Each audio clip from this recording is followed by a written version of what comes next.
Ali server Naqvi साहब, आपकी तरफ सबसे पहले आता हूं। आप क्या समझते हैं कि अमेरिका की जानिब से ईरान पे मुमकिना हमलों की खबरें जो हैं, इस तनाजुर में किस हद तक इसको अहमियत दी जानी चाहिए, या फिर हम ये समझें कि प्रेशर टैक्टिक है जो माजी करीब में दिखाई देते रहे और अभी उसी का मजीद वॉल्यूम बढ़ाया गया? जी हाँ, देखिए, ये तो सवाल जो आपने उठाया है वो काफी दिनों से काफी लोगों के जहन में गर्दिश कर रहा है।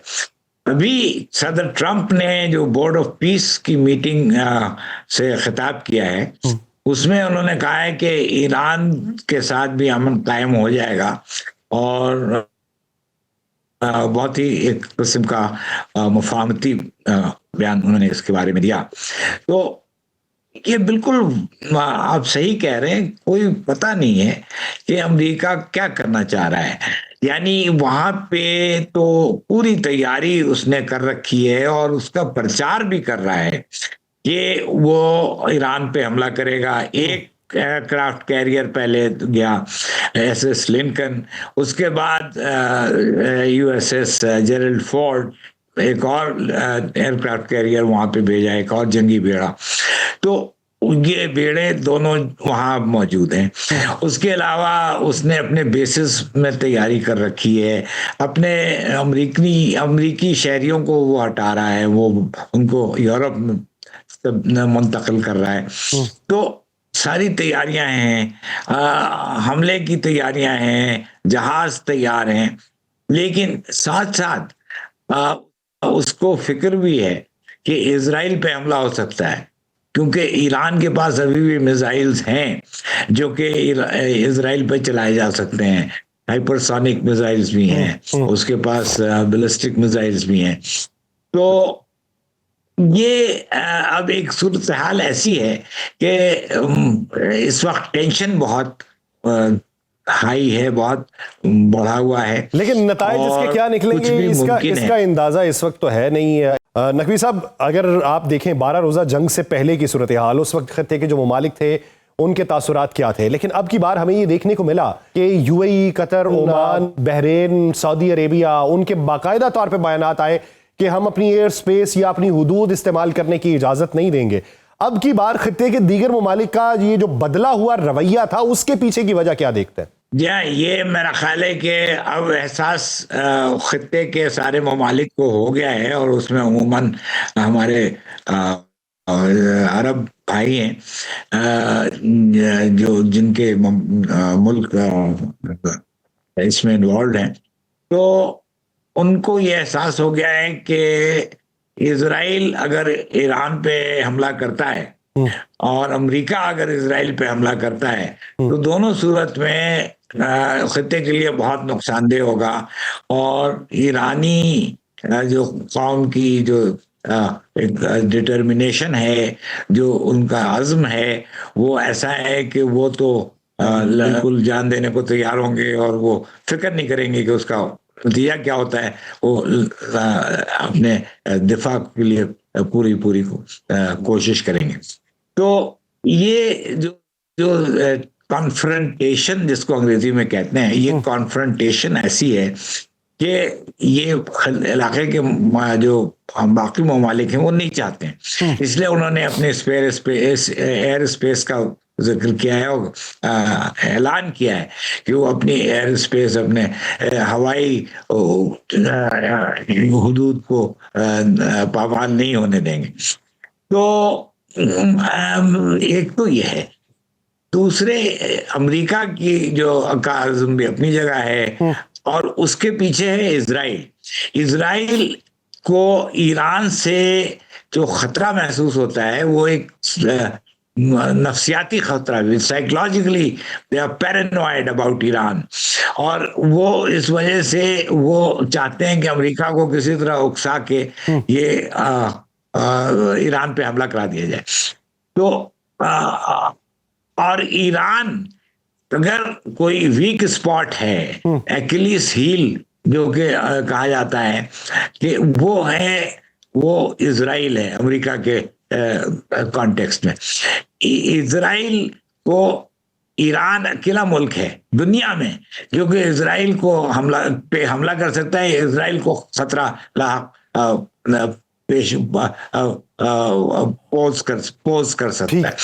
तो वो इसलिए कि अगर वो मिसाइल चलाते हैं तो इजराइल के उनकी आबादी डायरेक्टली अफेक्ट होगी, और वो आबादी ऐसी है जो कि इस किस्म की मुश्किल को बर्दाश्त नहीं कर सकती है। ठीक, नकवी साहब, सर आप क्या समझते हैं कि बारहा पाकिस्तान ने अफगान तालिबान से कलअदम टीटीपी और दीगर दहशतगर्द गिरोहों के खिलाफ कार्रवाई करने की बातें की, लेकिन अफगान तालिबान इस हवाले से ना तो संजीदा दिखाई दिए, ना अमली इकदाम किए, ना ही पसे पर्दा कोई चीज हो सकी। उसकी वजूहात में आप बड़ी वजह क्या शुमार करते हैं? देखिए, अफगानिस्तान के साथ हमारे मसाइल बड़े ज़माने से चल रहे हैं, और हमने उनको बहुत सी चीज़ें ऐसी दी और मदद ऐसी की जो कि किसी और मुल्क ने नहीं की है और ना ही कर सकता है। हमने उनके महाजरीन को अपने यहाँ बना दी, और 40 लाख महाजरीन, 4 मिलियन 4 लाख नहीं 40 लाख महाजरीन हमारे यहाँ रहे। और फिर हमने लैंड लॉक कंट्री होने की वजह से हमने उनको ट्रांजिट ट्रेड का मौका हासिल किया। वजह यह है कि आइडियोलॉजिकल डिफरेंसेस, मैं शुरू से कह रहा हूं कि ये नजरियाती तफरकात हैं, क्योंकि अफगानिस्तान का नजरिया तालिबान का वो बिल्कुल फर्क है, और पाकिस्तान उस के सिस्टम को, पाकिस्तान के आइन को, पाकिस्तान के तर्ज जिंदगी को वो सही नहीं समझते हैं। अब ये उनका अपना एक ख्याल है, और वो दुरुस्त नहीं है हमारे नजर में। हम औरतों को और लड़कियों को स्कूल और कॉलेज। नकवी साहब, सर आप क्या समझते हैं कि इस वक्त जो प्रेशर है, ग़िज़ाई बहरान का प्रेशर है, बैड गवर्नेंस का एक प्रेशर है, और साथ वाले ममालिक के साथ ताल्लुकात बेहतर नहीं है, क्या ये घुटने टेकने पर मजबूर करेंगी ये अफगान हुकूमत को, या फिर आप ये समझते हैं कि भूख तहजीब के आदाब भुला देती है, वो और तरीके से रिटेलिएट करेंगे? देखिए, अंग्रेजी में कहते हैं कैरेट एंड स्टिक। हमने वो दोनों अप्रोचेस अख्तियार किए, और अब हम स्टिक वाला अप्रोच अख्तियार कर रहे हैं, और इससे उनको परेशानी है और वहाँ के लोगों को बहुत मुश्किल आ रही है। तो मैं समझता हूँ कि ट्रम्प नहीं, तालिबान जो है वो इस चीज को एहसास उनको होने लगा होगा कि पाकिस्तान से बिगाड़ कर उनको नुकसान बहुत है। अच्छा, अगर वो एहसास नहीं होता है और वो पाकिस्तान के खिलाफ खुदा खास्ता कोई जारियत करते हैं, तो उनको बहुत मुश्किल आएगी। ये वक्त एक आना था, और मैं समझता हूँ ये अब आ गया है कि अब कोई शोडाउन होना चाहिए, क्योंकि बहुत अरसे हमने कोशिश की कि हम इनसे बिगाड़ के ना करें, हम मिला के रहें और इनके साथ अपने ताल्लुकात उस्तवार करते जाएं। लेकिन तालिबान, जैसा मैंने कहा, इनका नजरियाती सफरका है पाकिस्तान से, और ये एक शोडाउन होना था और अब हो रहा है, और मेरा नहीं ख्याल कि अफगानिस्तान इसमें कामयाब हो सकेगा या हमसे बरतरी हासिल कर जाएगा। नकवी साहब, आपकी सर फाइनल स्टेटमेंट इसके ऊपर चाहिए। आप क्या समझते हैं कि ये जो मौजूदा सेटअप इस वक्त चल रहा है अफगानिस्तान में, ये कितना अरसा सस्टेन कर सकता है? देखिए, कोई सेटअप जो भी होता है किसी भी रियासत में, उसको एक तो इंटरनेशनल रिकग्निशन चाहिए, यानी बाकी ममालिक उसको कबूल करें बहैसियत हुकूमत, उस रियासत में जो हुकूमत बन रही है, और दूसरे उसको अपनी इंटरनल कोहेजन और internal governance, law and order, ये सारी बातें जो अंदरून मुल्क की हैं, वो भी उसको दुरुस्त रखनी होती हैं। तो अफगान तालिबान अपने मुल्क के अंदर भी पूरी तरह कंट्रोल नहीं कायम कर पाए। यानी मैं समझता हूँ कि एक वजह कि वो टीटीपी पाकिस्तान की तरफ हमले करता रहता है, वो ये है कि अफगान तालिबान हुकूमत का कंट्रोल ही नहीं है उन इलाकों में जहां पे टीटीपी ऑपरेट कर रहा है, या और भी जितनी भी दहशतगर्द तंजीमें हैं, लाइक दाइश है, या ISIS ऑफ खुरासान है, जो भी है। तो उज़्बेकिस्तान के खिलाफ एक उनके यहाँ मिलिशिया है जो कि वो भी वहीं बेस्ड है, ETIM।